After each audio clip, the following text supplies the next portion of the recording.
الذین صبروا، یہ وہ لوگ ہیں جنہوں نے صبر کیا، وعلی ربہم یتوکلون، اور یہ انہوں نے اپنے رب پر یہ توکل کرتے ہیں۔ اللہ کا حکم آیا کہ بھئی مکہ چھوڑ دو، یہاں دین پر چلنا ممکن نہیں ہے، تو کتنے تحفظات تھے، پتہ نہیں یہ غیر کنٹری میں جا رہے ہیں، نجاشی عیسائی بادشاہ ہے، وہ نبی صلی اللہ علیہ وسلم کی نبوت کا سن کے اور ہی سیخ پانا ہو جائے، ہمیں قتل نہ کر دے، لیکن اب کوئی آپشن ہی نہیں تھا نا۔ تو جب انسان کے پاس کوئی آپشن نہیں ہوتا تو شریعت کا حکم یہ ہے کہ یہ دیکھا جائے کہ کم نقصان کس میں ہے۔ ایک جگہ نقصان یقینی ہے، یعنی دو اصول اختیار ہوتے ہیں، ایک تو یہ کہ دو نقصانوں میں سے کم نقصان کس میں ہے، نمبر دو یقینی کس میں ہے اور غیر یقینی کس میں۔ تو مکہ میں رہتے ہوئے زیادہ نقصان کا خطرہ بھی تھا اور وہ نقصان بھی یقینی تھا۔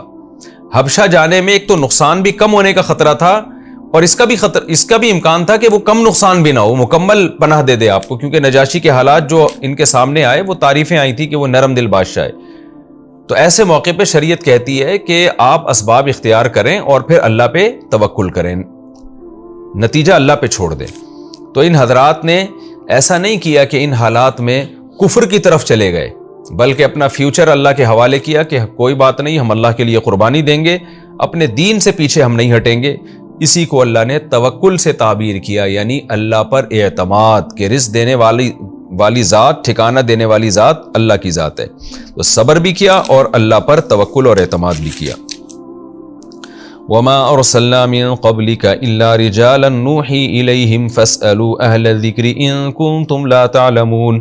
اللہ نے صحابہ کو تسلی دی، دوبارہ اللہ مشرکین مکہ کی طرف آتے ہیں، کیونکہ ڈیبیٹ بھی چل رہی ہے، ہجرتیں بھی ہو رہی ہیں، مناظرے بھی ہو رہے ہیں، تسلیاں بھی ایک ہی ٹائم پہ نازل ہو رہی ہیں، سارے کام اس زمانے میں ایک ہی وقت میں ہو رہے تھے۔ تو اللہ مشرکین مکہ کو کہتا ہے کہ تم بار بار یہ دعویٰ کرتے ہو کہ انسان کیسے پیغمبر بن گیا، تو تم چونکہ اہل کتاب نہیں ہو، تم میں 2000 سال پہلے ایک پیغمبر آئے ہیں اسماعیل علیہ السلام، ان کی تعلیمات محو ہو چکی ہیں، اس لیے تمہیں یہ چیز اچنبھے کی لگ رہی ہے کہ اللہ نے انسان کو کیسے اپنا نائب بنا دیا، یعنی نبوت، رسالت میں، پیغام پہنچانے میں، تو کیسے اللہ نے بنا دیا۔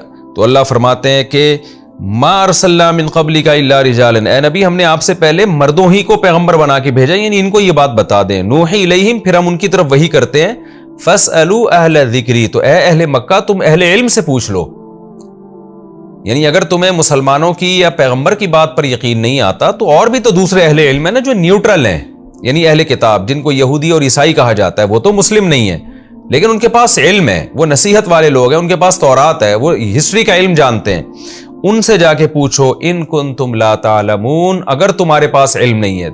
مشرکین مکہ کے پاس تو نالج ہی نہیں تھی، وہ تو جہالت کے اندھیروں میں ڈوبے ہوئے تھے، یہود و نصارہ تو پھر بھی بہت ساری نالج رکھتے تھے۔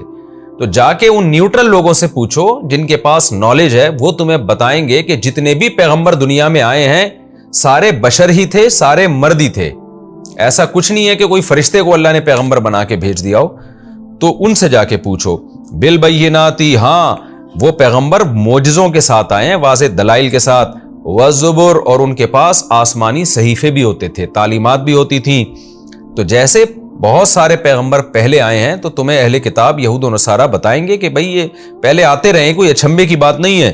وَأَنزَلْنَا إِلَيْكَ الذِّكْرَ، تو اے نبی اسی طرح ہم نے بھی آپ پر اس نصیحت کو نازل کیا، یعنی قرآن کو نازل کیا، لِتُبَيِّنَ لِلنَّاسِ، اس لیے تاکہ آپ لوگوں کو ایکسپلین کریں، آپ لوگوں کو کھول کے بیان کر دیں، مَا نُزِّلَ إِلَيْهِمْ، کہ ان پر کیا نازل ہو رہا ہے، وَلَعَلَّهُمْ يَتَفَكَّرُونَ، اور تاکہ یہ لوگ غور و فکر کریں، یعنی ان آیتوں میں بھی غور کریں جو نبی ایکسپلین کر رہے ہیں، اور انجام پہ بھی غور کریں کہ اگر ہم نے ان پر عمل نہیں کیا تو ہمارا انجام کیا ہوگا، تو ان دونوں چیزوں میں غور کریں۔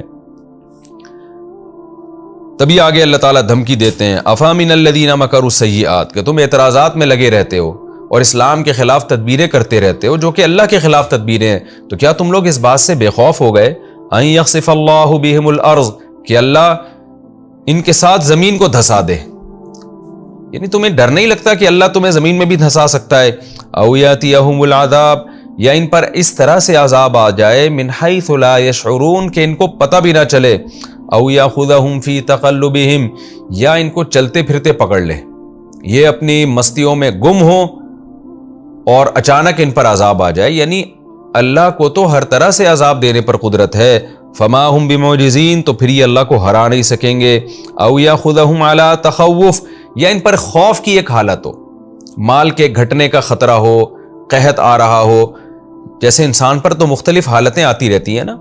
تخوف کا معنی کہ تنقص من الاموال، کہ مال کا یعنی گھٹ رہا ہو ان کا مال، جس کی وجہ سے انسان خوف کی حالت میں آتا ہے، یا کوئی وبا پھیل گئی ہو، جسم کا نقصان ہو رہا ہو، تو ایسی کنڈیشن میں کہ جب انسان قابل ترس ہوتا ہے، وہ چاہتا ہے کہ یہ عذاب مجھ سے ہٹے، تو اللہ کو اس پر بھی قدرت ہے کہ اس مصیبت کے ہوتے ہوئے ان کو عذاب میں ڈال دے، یعنی اور بڑی مصیبت میں مبتلا کر دے۔ یہ تو سب کچھ اللہ کے اختیار میں ہے، یعنی اللہ ان کو اس حالت میں بھی پکڑ سکتا ہے کہ جب یہ گھوم پھر رہے ہوں، لائف کو انجوائے کر رہے ہوں اور بالکل بے خوف ہوں، اور اس حالت میں بھی پکڑ سکتا ہے کہ جب یہ ویسے ہی قابل ترس ہوں اور اس پر الٹا اور اللہ ان کے اوپر عذاب دے دے۔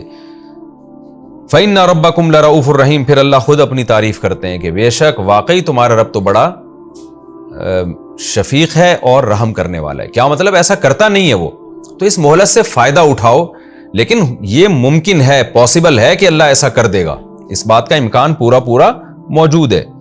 اولم یروا الی ما خلق اللہ من شیء، پھر اللہ انسان کو ایک نصیحت کرتے ہیں کہ دیکھ، تو اللہ کے سامنے سر نہیں جھکاتا، اللہ کے حکم کے سامنے اطاعت نہیں کرتا، نہ اللہ پہ ایمان لا رہا ہے، نہ اس کی کتابوں پہ ایمان لا رہا ہے، نہ اس کے پیغمبروں پہ ایمان لا رہا ہے، اپنی مستیوں میں لگا ہوا ہے، تو اپنے علاوہ جتنی مخلوق ہے ان تمام مخلوق کو دیکھ کیسے خدا کے حکم کے آگے وہ تابع ہیں، جس کو جس کام پہ لگا دیا وہ اس کام پہ لگا ہوا ہے۔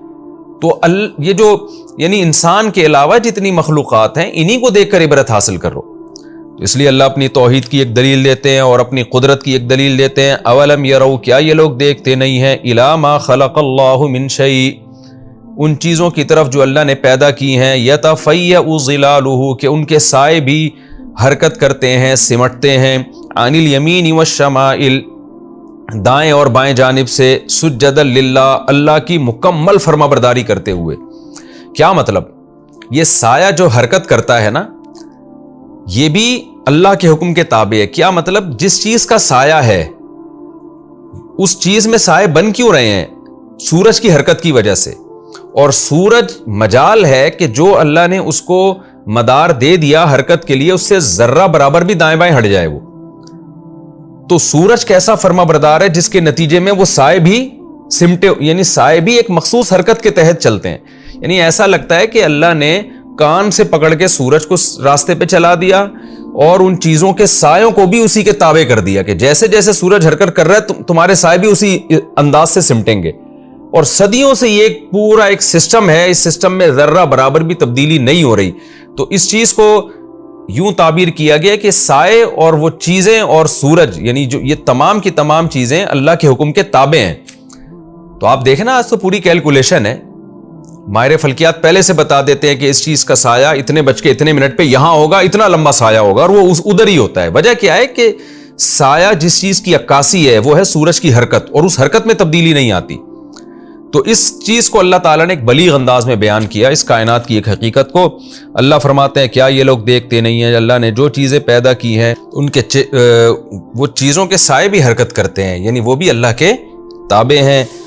وَهُمْ دَاخِرُونَ، اور یہ تمام چیزیں، یعنی وہ چیزیں بھی اور ان کے سائے بھی، یہ سب کے سب اللہ کے حکم کے فرما بردار ہیں۔ یعنی مخلوق میں جس کو اللہ نے جس کام پہ لگا دیا وہ اس سے ذرہ برابر بھی انحراف نہیں کرتا۔ یہ سایوں کی مثال اس لیے دی کہ یہ بھی ایک یعنی سورج کی حرکت جو ہے نا، اس کا ایک بڑا خوبصورت مظہر ہے۔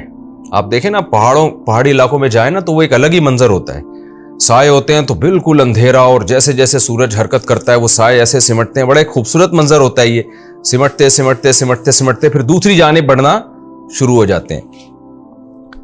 آگے اللہ فرماتے ہیں وَلِلَّهِ يَسْجُدُ مَا فِي السَّمَاوَاتِ وَمَا فِي الْأَرْضِ، کہ جو کچھ آسمانوں میں اور جو کچھ زمینوں میں ہے سب کا سب اللہ کو سجدہ کرتا ہے، یعنی اللہ کے قدموں میں گرا ہوا ہے، کوئی بھی اللہ کے حکم سے پیچھے نہیں ہٹتا۔ من دابۃ، جتنی بھی جاندار مخلوق ہے، والملائکۃ، اور فرشتے بھی، وہم لا یستکبرون، اور ان میں کوئی بھی تکبر نہیں کرتا، کوئی بھی اللہ کے سامنے اکڑتا نہیں ہے، کوئی بھی اللہ سے حکم کو پورا کرنے کی ریزن نہیں پوچھتا۔ لہذا انسان کو بھی اللہ کے عذاب سے ڈرنا چاہیے اور اطاعت کرنی چاہیے. یخافون ربہم من فوقہم، یہ تمام مخلوق اپنے رب سے ڈرتی ہے جو ان کے اوپر ہے، یعنی عرش پر ہے، جس کی شان حقیقت اللہ ہی کو معلوم ہے، اس کی کیفیت اللہ ہی کو معلوم ہے. تو یہ جو ذات عرش پر ہے، یہ تمام کے تمام مخلوق اس سے ڈرتی ہے. وَيَفْعَلُونَ مَا يُؤْمَرُونَ، اور جس بات کا بھی ان کو حکم دیا جاتا ہے یہ کر گزرتے ہیں. تو اس لیے انسان کو بھی اللہ کی اطاعت کرنی چاہیے، اس کی فرما برداری کرنی چاہیے، اس کے آگے اپنے سر کو جھکا دینا چاہیے. یہ رکوع ہمارا کمپلیٹ ہوا. اس میں کچھ اہم علمی نکات ہیں، وہ میں انشاءاللہ نمبر وار بیان کرتا ہوں. سب سے پہلی بات تو یہ پتہ چلی ہجرت کی اہمیت اور فضیلت، کہ انسان کے لیے سب سے بڑی قربانی کیا ہے. شہادت کے بعد سب سے بڑی قربانی ہے اپنے وطن کو چھوڑنا، اور وہ وطن جس میں آپ پیدا ہوئے اور آپ کے باپ دادے صدیوں سے وہیں رہتے آ رہے ہوں، تو اس جگہ کو چھوڑنا خاص طور پر عرب کے لیے تو بہت مشکل کام تھا، لیکن صحابہ کرام نے کتنی بڑی قربانی دی. تو یہ جو ہے نا ہجرت کی فضیلت، یہ ہمارے لیے بھی ہے. اب حدیث میں آتا ہے کہ اس طرح سے ہجرت نہیں ہے جیسے پہلے ہوا کرتی تھی، لا ہجرت بعد الفتح، فتح مکہ کے بعد اب ہجرت نہیں ہے. لیکن جب زمینی حقیقت اس طرح سے ہو جائے اور اس طرح سے مظالم شروع ہو جائیں یا ایسے حالات پیدا ہو جائیں کہ کسی خطے میں آپ کے لیے دین پر عمل ممکن ہی نہ رہے، تو آج بھی اس علاقے کو چھوڑنا واجب ہے.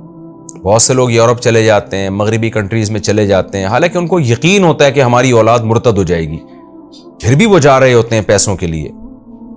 تو یہ مطلب نہیں ہے کہ یورپ میں جانا، امریکہ میں جانا حرام ہے، ناجائز ہے. جو اپنے دین کو بچا سکتا ہے اس کے لیے جانا جائز ہے، بلکہ کسی حد تک بعض لوگوں کے لیے تو ضروری بھی ہے. لیکن خوب سمجھ لیں، جس کو یہ غالب گمان ہو کہ میں وہاں جا کے اپنے یا اپنی اولاد، اپنے بیوی بچوں کو دین کو نہیں بچا سکتا، تو اس کے لیے نہ صرف یہ کہ وہاں جانا جائز نہیں ہے، بلکہ وہاں سے موو کرنا اس پر واجب ہے.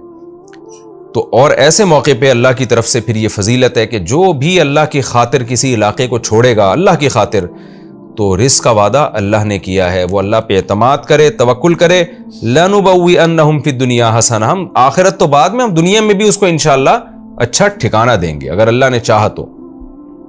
اور چاہا کا مطلب یہ ہے کہ نہیں چاہے گا نا تو آپ کو جس کنٹری میں آپ پیسے کے لیے جا رہے ہیں وہاں آپ کو رسوا کر دے گا. اس بات کا خطرہ پورا موجود ہے. تو ایک تو ہجرت کی فضیلت ہمیں معلوم ہوتی ہے. دوسری بات یہ کہ صحابہ کرام جو ہجرت کر رہے تھے نجاشی بادشاہ کی طرف، حبشہ کی طرف، جس کو آج کل ایتھوپیا کہا جاتا ہے، تو حبشہ کا بادشاہ عیسائی تھا. اس سے بھی پتہ چلتا ہے کہ غیر مسلم کنٹری سے بھی مدد لی جا سکتی ہے اور غیر مسلم بادشاہ سے بھی مدد لی جا سکتی ہے. آج ہمارے ہاں بہت سے لوگ جن کو مذہبی نالج میں، مذہبی تعلیم میں زیادہ گہرائی نہیں ہے، وہ بات پہ کفر کے فتوے لگا رہے ہوتے ہیں کہ فلاں نے فلاں غیر مسلم کنٹری سے مدد کیوں لی، فلاں نے فلاں غیر مسلم ملک سے مدد کیوں لی، یہ غیرت کے خلاف ہے اور یہ آپس میں ملے ہوئے ہیں. اس طرح کے فضول تبصرے آپ صبح و شام سنتے رہتے ہیں مختلف ذرائع سے. تو فی نفسی ہی کسی غیر مسلم کنٹری سے یا غیر مسلم بادشاہ سے مدد لینا شریعت میں ناجائز نہیں ہے. تو صحابہ کرام نے مدد لی کیونکہ اس وقت ایک ریاست حبشہ ہی کی تھی جس کے بارے میں ان کو امید تھی کہ وہاں کا بادشاہ اچھا ہے اور مظلوموں کی مدد کرتا ہے. تو صحابہ کرام نے وہاں ہجرت کی. تو یہ بھی ہمیں پتہ چلتا ہے کہ غیر مسلم سے مدد لینا بھی جائز ہے.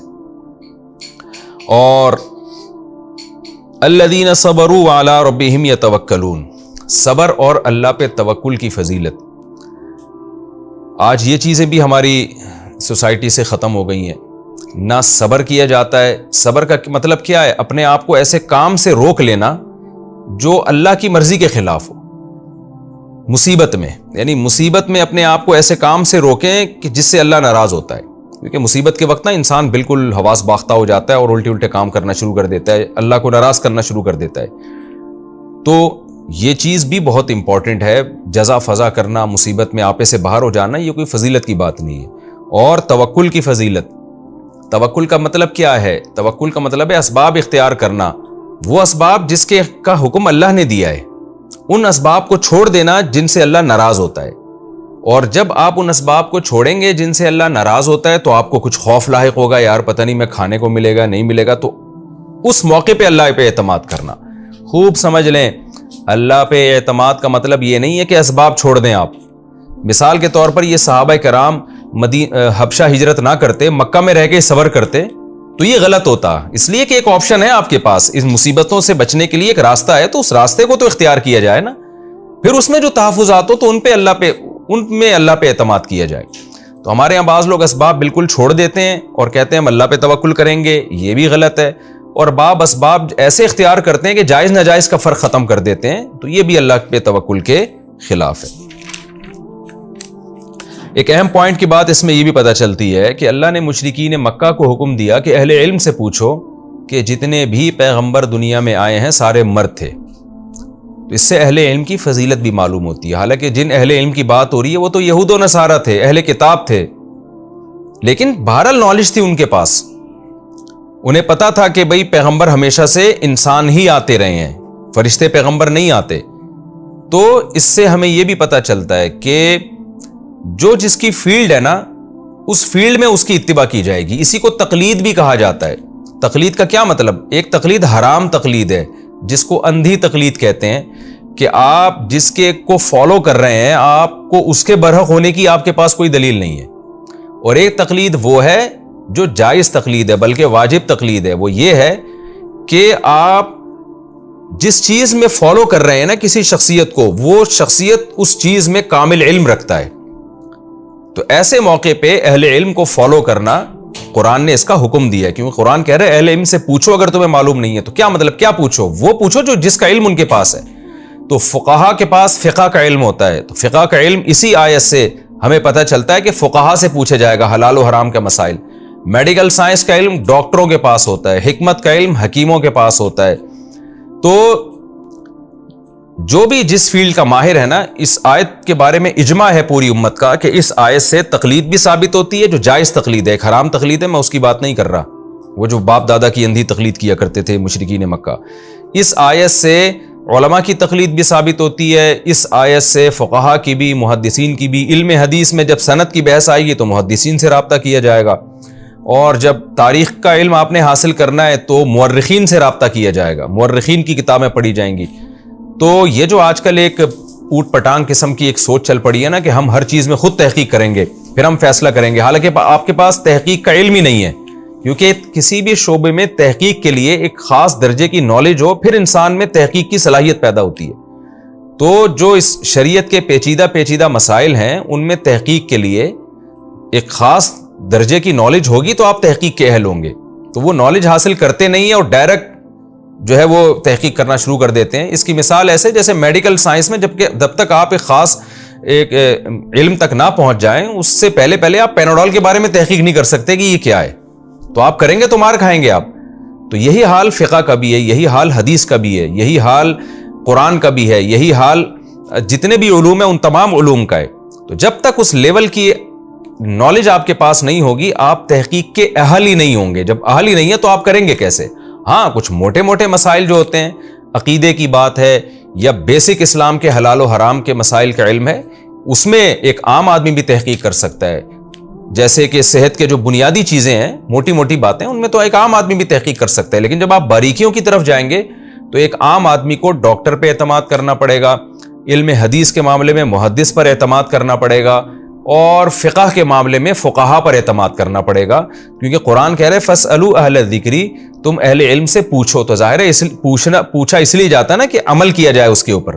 تو یہاں پوچھنے کا مطلب یہ ہے کہ پوچھ کر اس پر عمل کرو. تو اللہ مشرکین مکہ سے کہہ رہے ہیں کہ تم اہل علم سے پوچھو اگر تمہارے پاس علم نہیں ہے, تم ہسٹری نہیں جانتے, تمہارے پاس آسمانی کتابیں نہیں ہیں, تو جن کے پاس ہیں ان سے یہ بات پوچھو, وہ تمہیں بتائیں گے کہ جتنے بھی پیغمبر پہلے آئے ہیں وہ تمام کے تمام, ان میں سے کوئی بھی پیغمبر فرشتہ نہیں تھا, فرشتے نہیں تھے وہ. تو یہ جو تواتر سے خبر چلی آ رہی ہے نا اہل کتاب میں, یہ خبر حجت ہے. یہاں ایک بات کا ایک اشکال ہوتا ہے کہ جو ہے یہ جو عیسائی تھے یہ تو عیسیٰ علیہ السلام کو بشر نہیں مانتے تھے, یہ تو اللہ کا بیٹا مانتے تھے, ان میں الوہیت کے قائل تھے. تو وہ تو عیسیٰ علیہ السلام کے بارے میں یہ نہیں کہیں گے کہ وہ بشر تھے. تو خوب سمجھ لیں کہ جب عمومی طور پر اہل علم سے پوچھا جائے گا نا, تو جو تواتر کے ساتھ جو علم حاصل ہوگا وہ علم یہی حاصل ہوگا کہ جب سارے پیغمبر بشر تھے تو عیسیٰ ابن مریم بھی بشر تھے. تو آپ نے جو ان سے نالج لینی ہے نا, وہ نالج لینی ہے جو ان کے پاس تواتر کے ساتھ چلی آ رہی ہے. وہ نالج یہ ہے کہ موسیٰ علیہ السلام بھی بشر تھے, ابراہیم علیہ السلام بھی بشر تھے, یعقوب علیہ السلام بھی, عیسیٰ ابن مریم, اسماعیل علیہ السلام بھی, اور یوسف علیہ السلام بھی, موسیٰ علیہ السلام بھی. تو اس سے جو نتیجہ اخذ ہوگا وہ یہ ہوگا کہ پھر محمد صلی اللہ علیہ وسلم بھی بشر ہیں اور آپ کے لیے بھی فرشتہ ہونا ضروری نہیں ہے. تو یہ بھی ایک پوائنٹ کی بات ہے.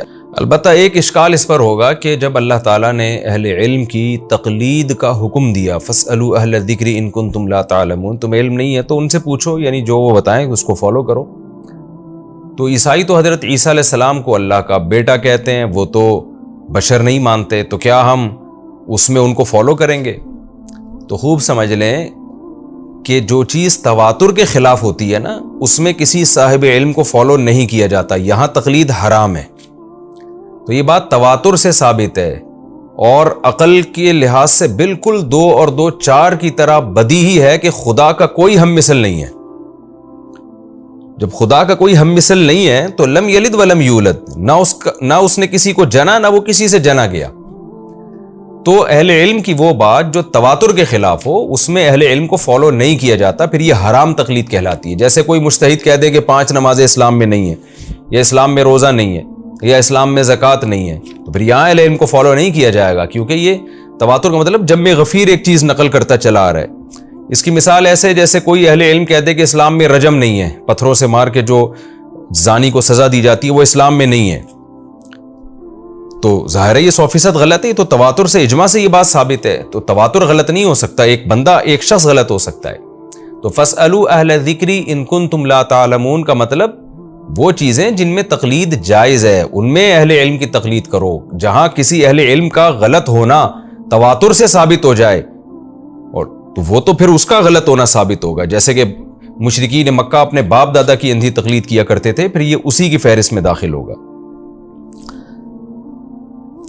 اور ایک اہم نقطے کی بات جو اگلی آیت وَأَنزَلْنَا إِلَيْكَ الذِّكْرَ لِتُبَيِّنَ لِلنَّاسِ مَا نُزِّلَ إِلَيْهِمْ, یہ بہت اہم نقطے کی بات ہے کہ ہم نے اے نبی آپ پر کتاب کو نازل کیا, قرآن کو, لِتُبَيِّنَ لِلنَّاسِ, تاکہ آپ لوگوں کو بیان کریں کہ کیا نازل ہوا ہے. یعنی ایکسپلین کون کرے گا؟ نبی صلی اللہ علیہ وسلم. آج بہت سے لوگ ہیں جو کہتے ہیں ہم قرآن کو مانتے ہیں, حدیث کو نہیں مانتے.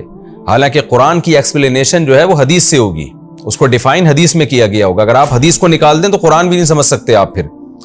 اور تیسری بات یہ کہ وَلَعَلَّهُمْ يَتَفَكَّرُونَ, پھر یہ لوگ بھی تفکر کریں گے. یعنی نبی کے بیان کے بعد بھی بات ختم نہیں ہو جائے گی, ان کو ڈیپ میں جا کے خود ان کو بھی غور و فکر کرنا پڑے گا, جس کو اجتہاد کہا جاتا ہے. تبھی اسلامی علم اور اسلامی قانون جو مرتب ہوا ہے نا, وہ 3 چیزوں کو سامنے رکھ کر, قرآن, حدیث اور فقہ, یعنی قرآن بھی ہے, اس میں حدیث بھی ہے, پھر فقہا کا اجتہاد بھی ہے. یہ تینوں چیزیں مل کے اسلامک لا مرتب ہوتا ہے. کتاب الطہارہ, کتاب الصلاۃ, پھر اذان کا باب, پھر حج اور زکوٰۃ, پھر معاملات خرید و فروخت کے, پھر نکاح اور طلاق کے, پھر وراثت اور حدود. یہ تمام جو اسلامی حکام ہے نا, یہ ان 3 چیزوں کا مجموعہ ہے, قرآن, حدیث اور پھر فقہا کا اجتہاد. کچھ لوگوں نے حدیث کو نکال دیا اور کہا کہ ہم صرف قرآن کو مانتے ہیں, وہ بھی گمراہ ہیں. کچھ لوگوں نے کہا کہ ہم صرف قرآن اور حدیث کو مانتے ہیں, وہ بھی گمراہ ہیں. تو اس میں صحیح راستے پر وہ لوگ ہیں جو قرآن, حدیث اور فقہا کا اجتہاد, ان تینوں چیزوں کو, اجتہاد قرآن حدیث کو سمجھنے کے لیے جو اجتہاد کیا گیا, اگینسٹ میں نہیں جاتا وہ, اس کے سمجھنے کے لیے. تو جب تک یہ 3 چیزیں نہیں ملیں گی اس وقت تک قرآن و سنت پر عمل پاسبل ہی نہیں ہے. تو یہ تفکر, ظاہر ہے یتفکرون میں تفکر ہے نا, غور و فکر, تو غور و فکر وہی کرے گا نا جو قرآن حدیث کا پراپر علم جانتا بھی ہو. تو فقہا جانتے ہیں, مجتہدین جانتے ہیں, ان کے غور و فکر کا اعتبار ہوگا. اسی بات کو حدیث میں یوں بیان کیا گیا, آپ صلی اللہ علیہ وسلم نے فرمایا, صحیح حدیث ہے, بلغوا عنی ولو آیا, جو مجھ سے سنو آگے پہنچاؤ. رب حامل فقہ غیر فقیہ, بہت سے لوگ علم کی بات جانتے ہیں, سمجھتے نہیں ہیں. کیا مطلب؟ اللہ نے ایسے لوگ پیدا کیے ہیں کہ وہ آپ کو اس کا مطلب بتائیں گے. تو ایسے ہی فقیہ کو کی جمع آتی ہے فقہا. حدیث میں آتا ہے امت 2 طبقوں میں بٹی ہوئی ہے, ایک فقیہ اور ایک غیر فقیہ. یہ جو حدیث میں نے تشریح بتائی نا, اسی سے پتہ چلتا ہے. تو فقیہ کی جمع فقہا. تو جو کہتے ہیں ہم فقہا سے نہیں پوچھیں گے, فقہ شقہ کچھ نہیں ہوتا, تو وہ قرآن کی اس آیت کے بھی منکر ہیں. تو تفکر دونوں طرح سے ہوگا, اس میں بھی کہ ہم نے عمل کیسے کرنا ہے, اگر عمل نہیں کیا تو ہمیں سزا ملے گی، اور اس طرح سے بھی کہ اس کا مطلب کیا ہے، تو مطلب فقہا بتائیں گے۔